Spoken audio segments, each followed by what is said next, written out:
I've got a 2001 Mitsubishi Eclipse. Don't see these cars too often. Here in the garage, just got dropped off. I worked on this car a few times. The last time I was here, it got the brakes all the way around, new pads, new rotors, new calipers, everything.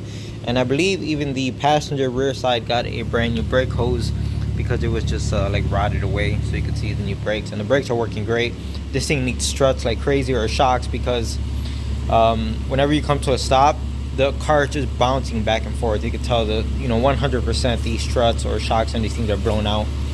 But here's the thing: this car is due for emissions testing in about a week, and it has a whole laundry list of codes.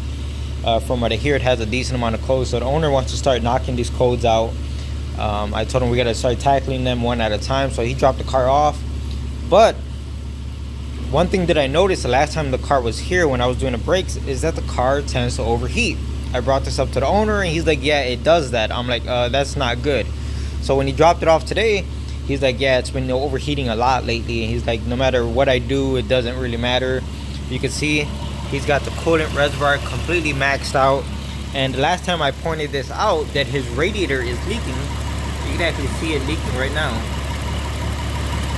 Okay, but even with a leaking radiator, a car could still drive and function as it should. It shouldn't overheat because the coolant isn't low at this point. You know what I'm saying? It's filled, and yes, it's leaking, but the car should still have enough cooling capability, but it just doesn't. Something's wrong. I don't know what's wrong just yet. And the thing that's kind of bothering me about this is that he brought it over to get these check engine light fixed so it could pass emissions. And we both know the car is severely overheating, yet it's not really a concern. He at no point does he tell me, hey, let's fix this overheating. It's not here for that. In my eyes, this is a really, really big issue, because what if this thing has blown head gaskets? You get what I'm saying? Or what if it's not at that point, but you continue to drive it while it's overheating and it leads to blown head gaskets? So I don't know. To me, I understand that you need the check engine light fix in order to pass emissions, in order to get your sticker, in order to continue to drive the car. But if your engine blows up because of the head gaskets and blah blah blah, because you're not taking care of the overheating, what does it matter if you got a silly little sticker on your car saying that you could drive it if the engine's no good? I don't know. But one thing I did notice is engine is running right now only because I'm trying to get the codes out this thing, and it's a very slow process. Okay, so I'm waiting for this to pull all the codes out of it. I had to manually input the VIN. But one thing I did do is I tried turning on the AC. You know, when you turn on the AC, it should turn on the cooling fans. And absolutely nothing. Turn on the AC, no cooling fan action. So even though it's not here for the overheating, I'm going to do my due diligence and look into the simple things, I don't know, because it's bothering me. It really is bothering me. Let's check the relay for these fans and see if they actually turn on. Oh, one more important detail that I left out is the owners only had this car for a little bit over a year. Around the time when he first got the car, it actually needed a brand new engine soon after getting the car. So you can see all the salvage yard writings on the intake manifold. This is not the original engine for this car. He paid a shop to put this engine in, and then after the engine install, he's been having overheating issues ever since. So yep, there's that. All right, so I just noticed the fans kicked on all by themselves, but they're on a low speed right now. If we look at the temperature gauge, we're at about 75% on the temp, and the fans kicked in low speed. Hopefully you guys can see them spinning, and they just turned off. So at least they have the capability of working. And I'm not really seeing a relay for the fans here. I'm seeing a fuse. Let me keep looking at this. Oh, we are done with our full scan. So we got oxygen sensor heater circuit codes. That's what the owner told me. He said he wants to replace the oxygen sensors because of these codes. He wants to replace the EGR valve. You can see it says insufficient flow.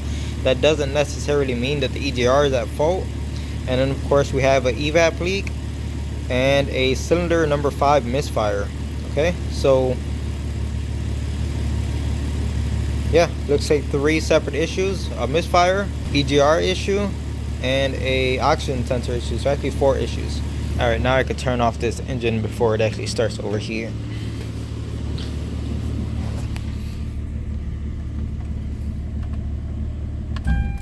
So looking at the O2 sensor data here, Bank 1 sensor 1, you can see absolutely no activity on it. Bank 1 sensor 2 seems to be reading rich. Bank 2 sensor 1, it started reading, it didn't look great, but yeah, that doesn't look great at all. And then bank 2 sensor 2 was oscillating, which, you know, might be an indication of like a cat that's not working well. But then it went completely lean right there at the bottom, as you can see. So yeah, these oxygen sensors are not working well in this car. That's just one of the faults. I could see why the owner wants to pretty much replace all of the sensors, and I don't fault him considering, you know, the age of the car and the unknown history of this salvage yard engine that has been put in here. So I did find a relay for the fan. This one right here. I got my U-activate tool connected already, and if we turn on the relay, the fans do turn on a high speed. Let me turn it off. Now the thing is, I have not gotten the temperature gauge to go high enough to the point where I think it would kick this on, but it's not turning on the high speed with the AC button turned on. If I don't even know if the AC on this thing works. All I've seen is these fans turn on by themselves only on the low speed. Let's go ahead and test this relay. All right, so I'm not able to easily test this relay because my relay tester that I have, which is this one right here, does not accommodate this type of relay. The pins on it are just too large. So anything short of like doing this real elaborate bench test. So what I want to do in the meantime is I want to see if the high-speed fans is even capable of keeping the temperatures under control. So let's go ahead, start up the engine and let it get hot. I'm not saying like crazy overheating to the point where we're causing damage, just like we saw on the needle before, maybe like 75% of the gauge, right? And once we turn on the high-speed fans using this tool right here, let's see if the fans are capable of bringing down that temperature and keeping it under control. Or the other thing that's going to happen is we put the fans on full speed, but the temperature continues to rise. That means that there's something else going on here, that it's not just fan related, if that makes any sense. So I've had the engine running for a few minutes. If we look at our temperature gauge, we're at about 80%, something like that, 85%. The actual temperature is 217. And of course, I'm holding my foot on the accelerator pedal to get the temperatures to go up. There goes the activator tied to the high-speed fan. Let's go ahead and turn it on.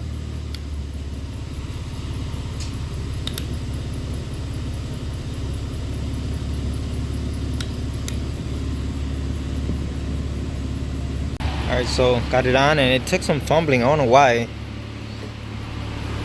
Okay. You can see the temperature is about now 90.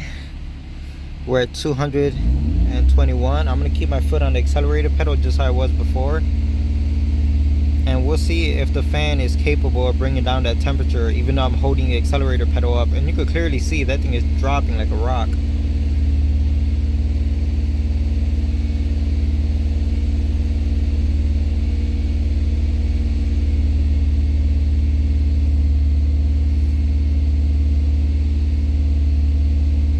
And look at the temperature gauge. Despite me holding the accelerator pedal up, it's bringing the temperature right back to normal.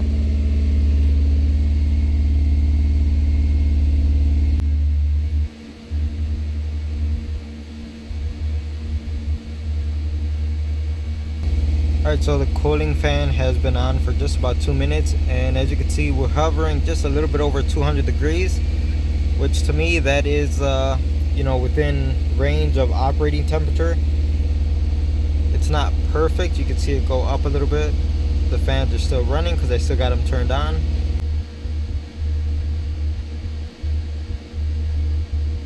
Alright, so we are at about the 3-minute mark, and I think I'm done here. I'm going to take my foot off the accelerator pedal. So I think the cooling fan is capable of keeping these temperatures under control. So that's a good sign, but also this car can benefit from obviously a fixed radiator that isn't leaking. I'm sure it could use a thermostat. God knows how long the thermostat has been in this car, especially with an engine from the salvage yard. You know, I would argue about the water pump. I see there's I think the water pump runs off of the timing belt on this engine. I see there's a sticker for a timing belt. Let me see when it was done. So I went out there and checked that sticker, and that sticker is not for timing belt slash water pump. That sticker is for AC service. So we have no idea the condition of the timing belt. And guys, I could be wrong about this. I have no idea about these V6 Mitsubishi engines. I would have to look it up to see, but I'm suspecting that it has a timing belt, and I'm also suspecting that the timing belt runs the water pump. So as you can see, I turned off the fans and the temperature is starting to creep up once again. But it's nice to see that the fan is capable of keeping these temps under control. Alright guys, so I'm noticing two different issues with the cooling fan. Number one, it doesn't stay running. Even though the switch stays turned on, you see it's activated. Right now the fans are running, but they're going to turn off real soon all by themselves.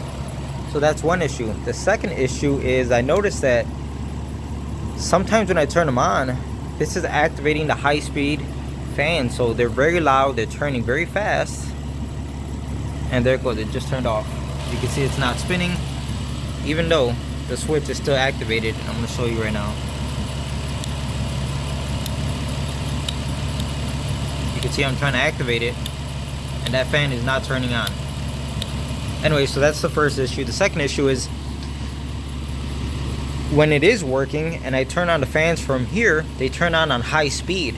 But the high speed only lasts for so long, and then it goes into low speed all by itself. And then after, I don't know, like 40 seconds, it goes from low speed to just turning off all by itself. That's interesting. You know, you would think if you're controlling the relay, this thing should stay on as long as this switch is engaged. But that's not the case here. There might be something funky going on with these cooling fans.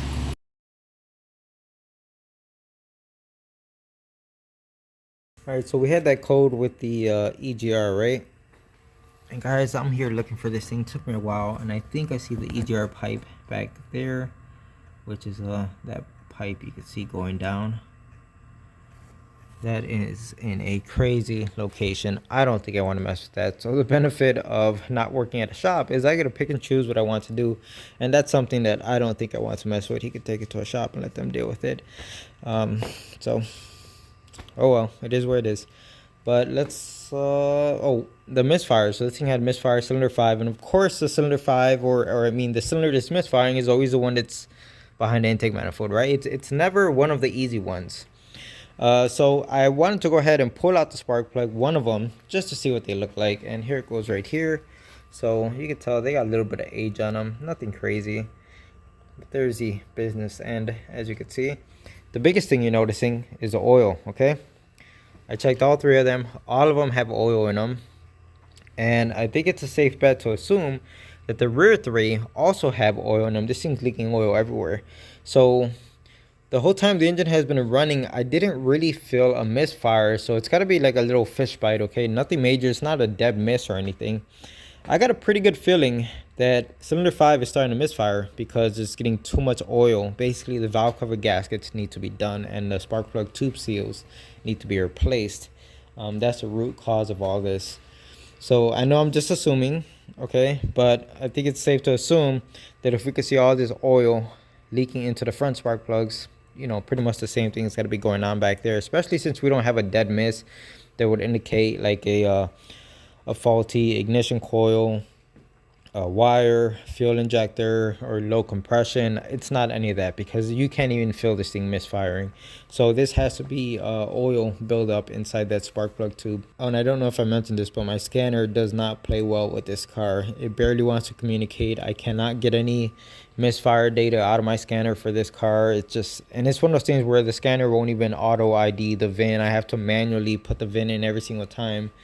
And even at that, I'm still limited on the data that it shows me. So that sucks. All right, so I was mistaken. I went on Rock Auto's website, looked up the EGR, and it's actually this thing right back there. So not as bad to get to, especially if you're removing the intake manifold to get to the spark plugs. It looks like you have to remove that anyway. So I'm going to backtrack on what I said. And then this is the valve for the EGR. Or the EGR solenoid, so it's going to be this one right here. These sometimes can go bad as well, and they are dirt cheap. So the owner wants to replace the EGR valve. If you're going to do that, you might as well replace the valve at the same time, or the solenoid. All right, so I think I found a pretty simple test that we could do for the EGR solenoid to make sure it's functioning. So I went ahead and disconnected the vacuum going to the EGR. You can see there's nothing plugged into it back there, and instead I have, where is it? I have that hose that would normally go into the EGR valve. You can see it right here. I got a connector on it going into my vacuum gauge. All right, so at this point, with the engine running, obviously it's off right now, but once I start the engine, with the engine running, if I go ahead and put power to the solenoid while the engine is running, we should see this thing pull vacuum. All right, so I think that should work. I tried using the scanner to do it while the engine is running, but it won't allow you. It does a function test while the engine is off, but it won't let you do it while the engine is running. So we're gonna have to manually, using a power probe, put power directly to the solenoid and see if we could get vacuum here. Let me start up the engine.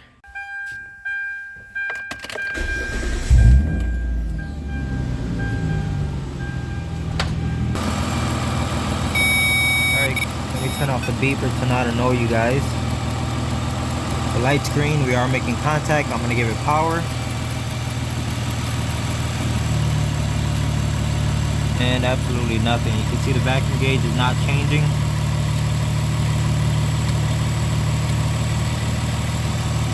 Well, you're probably thinking, what if you got the polarity wrong? So let's try the other way.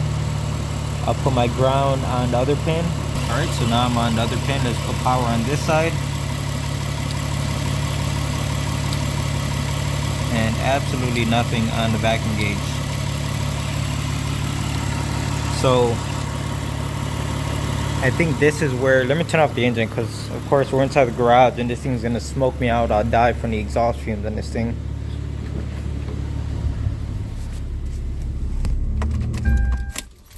So I think this is where we're getting our code for the insufficient flow from the EGR. I think the solenoid is no good. You know, because you got to figure one end goes to the, and I did follow the lines, so I believe this lower line goes directly to the EGR and the top line is going towards the intake manifold. It's like one of these lines right here, I believe, or the one behind it. Either way, the purpose of this valve is to restrict vacuum. And once you open it up fully by giving it power, it should allow vacuum to go through and pull the diaphragm on the EGR, which of course we're getting nothing, no vacuum, even with putting power directly to it. So that is a bad solenoid. Now, as far as testing the actual EGR, I know what you guys are saying. Well, why don't you put a vacuum gauge on it, like a hand pump type of vacuum gauge, and see if it'll hold vacuum? Well, I don't have one of those tools. I know all the tools I have, and I don't have a vacuum gauge. Well, I did have one, like one of those like Mighty Vac ones, the plastic ones. But guys, I mean, those things are cheap. They don't last very long. And after so long, you know, mine just broke into pieces, and I just haven't picked up another one. It's just one of those things where you kind of regret not having a tool. You know, it broke. I should have just went out and bought another one. But here we are. So, so I can't test the diaphragm on that EGR valve because I don't have any way to do it. And I'm looking around my garage, like, is there something I could do this with? And nothing comes to mind. So, not having the right tool for the job. The only thing that would suck is if you have more than one issue. Like, let's just say that EGR really is at fault. There's a separate issue with it, and you only replace the solenoid. Well, you put everything back together only to have a similar check engine light or code pop back for more insufficient flow, because now you have a different problem, and then here you are chasing your tail. You get what I'm saying? So anyway, I think I'm done looking at the EGR issue. As far as the EVAP leak, as you can see, I got my smoke machine out, and I did put smoke into the EVAP system, and I ruled out the purge valve, which is this thing right here, being bad. That thing seems to be functioning. It's not leaking, at least. But I can't do a sealed test, meaning the vent valve is always open and you want to close it to do a sealed test to see what's leaking, right? Well, again, coming back to my scanner, doesn't want to play well with this car. All I could do is close the vent valve for like 3 seconds and then it releases. It won't keep it closed, not long enough for me to do a smoke test on this thing. So I need to maybe like jack up the rear end and see if I got access to the vent valve and manually put power to it to keep the vent valve closed, or maybe there's a hose we could pinch off or something back there. So it's the next day and I decided to not go through with the trying to figure out this EVAP leak, only because I just remember last night while I was sleeping, tossing and turning, thinking about this Mitsubishi. Well, not really, but you get the idea. So this thing was here not too long ago for a fuel filler neck. It was completely rotted out. So every time the owner would put gasoline in the car, it would just basically dump right on the floor because the whole fuel filler neck was rotted away, like I said. Now, I don't have any video of that, but I do have pictures of when I was replacing that. So I'll put that in the video right now. And you guys can see now that large leak from that rotted away fuel filler neck is 100% a large EVAP leak. And if you look at the code that we have on this car, it says gross leak detected. It doesn't say small leak detected or anything like that. So it was seeing a large leak. And here's the thing. When I replaced that fuel filler neck, I never bothered to clear the check engine light because it didn't occur to me. So I got a pretty good feeling that our EVAP leak code that we have on this car is a past code that was related to that fuel filler neck that was rotted away, and I just neglected to erase the code on that. So here's what we're going to do. Instead of spending or wasting any time on that, trying to figure out what's going on, possibly just chasing our tail on it, I'm going to go ahead and just clear the codes. The car already needs a good amount of work, and I'm sure the owner is not going to be able to do all of this work all at once, okay? So he's going to continue to drive it while we order whichever parts we're going to order. And by the time he brings it back next time, if that EVAP code returns, then we know we have a real problem here, and I will continue to diagnose that EVAP leak. But you understand the situation, right? On why I don't want to chase that EVAP code at the moment.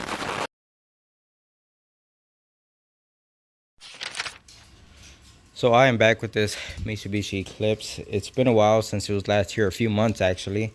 And I can't remember if I was recording something on it. I think I was, but I figure out, let me just continue recording what's going on here just in case. Anyway, so he took it to do emission testing, and of course it failed. So there goes our codes that popped up during his emission testing. We have a box full of parts here, guys. We have 4 oxygen sensors, 2 upstream, 2 downstream. We have a set of ignition wires, a set of spark plugs. We got our EGR valve, intake manifold gaskets, PCV, and this is the valve for the EGR, I believe. I can't remember, but it's one of the valves. I vaguely remember making a video about this. So anyway, you can see I started to tear into it. Not much. I just started a few minutes ago. So I got these out. You can see the spark plug wires have oil on them. So of course this thing needs valve cover gaskets, but that's not what it's here for. And I think I talked about some of this stuff the last time I was recording on this car. Anyway, I showed you the parts that I have. So let me start to dig into this and just try to wrap this up, guys. I'm trying to get this done as quick as possible. I got other work I need to do. So I'm going for the easy wins first. I pulled out the 3 spark plugs in the first bank. You can see they look like they've been there a while. Okay, so the first 3 spark plugs are changed. I went ahead and changed out the PCV. You can see it right there. And the next thing I'm going after is this oxygen sensor because it's super easy to get to right here in front. So this one's going to be the one that's considered for the rear bank. And you can see how short the cable is. It goes, or the wire, it goes from here to that black connector right there. So here goes this one. I got a Denso part. All the sensors are Denso. What I don't like is when I open up the package was already opened. Even though the sensor doesn't look like it was installed, what I don't like about this is, and I know people who do this, yeah, I'm talking to you, Angel. They buy like cheaper, less quality brands, of course for less money, and then they buy the good stuff, and what they do is they swap the packages around and send it back to Rock Auto, and that way they pay the least amount of money for a good quality part. I'm not saying that's what's going on here, but it's just kind of sus whenever you see a open package like this. Not a fan of that. Anyway, I know Angel's gonna send me a text after this. So let me go ahead and get that oxygen sensor installed. And the one for what I guess would be considered the front of the engine is right there. Hopefully you guys can see it. So it doesn't look horrible, but I'm debating on if I should just take the intake manifold off before I even attempt to do that, because it looked like it would give me slightly more clearance. So what's interesting is this oxygen sensor actually just cracked free. Like I could so easy, I could almost just taken it off with my fingers, because I grabbed my my extra long 1/2-inch ratchet and of course a oxygen sensor socket, and it just popped right off, no issues at all. Sometimes you get lucky, right? But it's kind of concerning. Alright, so of course the new oxygen sensor is installed. That's all set. I've even gone ahead and removed the upper intake manifold. You can see it's sitting right here. Not too bad, just time consuming and a bunch of little stuff that needs to come apart. So I haven't touched anything after removing the manifold, and you can see how these ignition wires don't look like they're fully seated, especially this one in the center. There's oil on them, so most likely this valve cover gasket is also leaking. If you look at the back side of the throttle body, you can see it's extremely dirty. So I might just go ahead and clean that while I'm in here.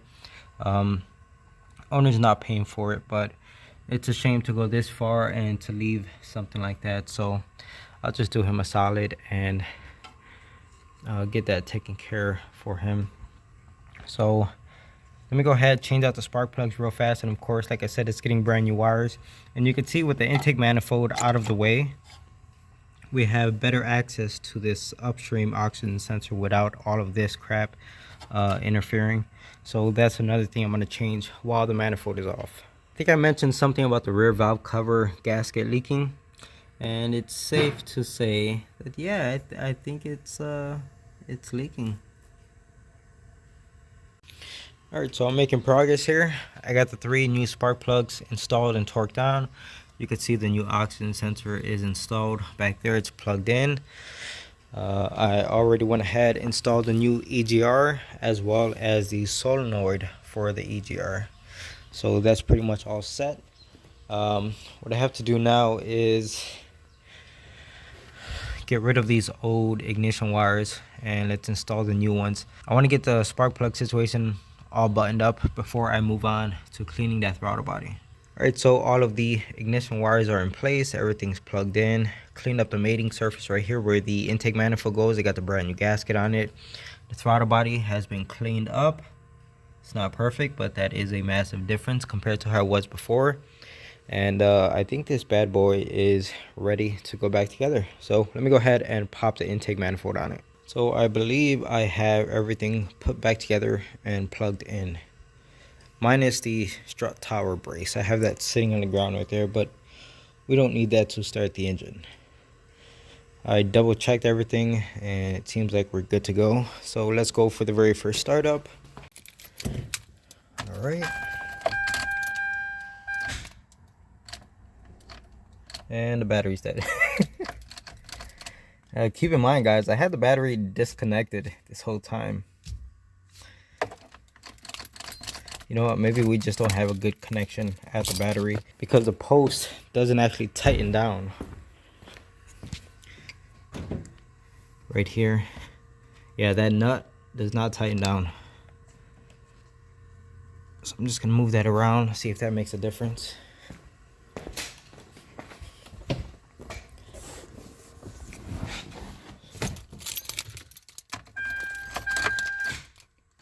Nope.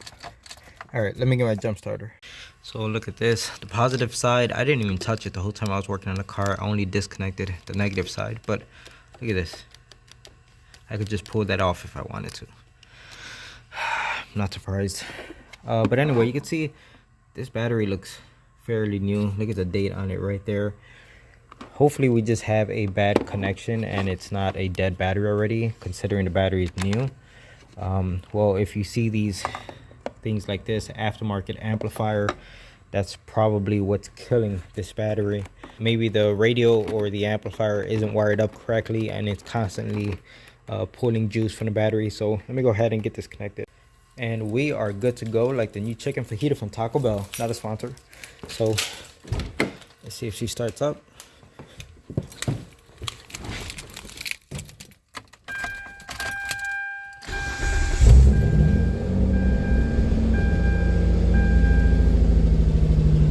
Let me disconnect my jump box. Alright, so the car is running after the high idle came down. It sounds a lot better, okay? Initially when I first started, it sounded like there was a slight misfire. I checked the codes, and yeah, it says cylinder 4 misfire. Let me see if I can find a misfire counter. Alright, so I could not find a misfire counter on my scanner. But the engine seems to be running really good. I cleared the check engine light and I keep checking for codes and there aren't any, so that's good. All I could do is disable one of the fuel injectors, and since we had a misfire on cylinder 4, that was the code it was throwing. I'm gonna go ahead and disable injector number 4 and let's see if it makes a difference. And definitely, you could probably hear it puttering around, and now it's back to normal since I got out of that test. Again, let's go ahead and check codes. We have a code that was there from the very beginning about the battery. I am not concerned with that, so real good. Let's look at these new oxygen sensors.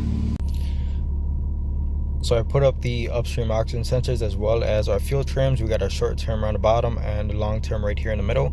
You can see the numbers actually look pretty good. Short term looks great. Long term pretty good. It's not misfiring. It's idling pretty smooth. Well, as smooth as this car can. But let's go ahead and look at these oxygen sensors. Remember, we had codes for heater circuit codes for both of these oxygen sensors. You can see they are both responding and working. Everything looks real good. The car has been running, I don't know, maybe like 10 minutes now. Let's go ahead and read fault codes again.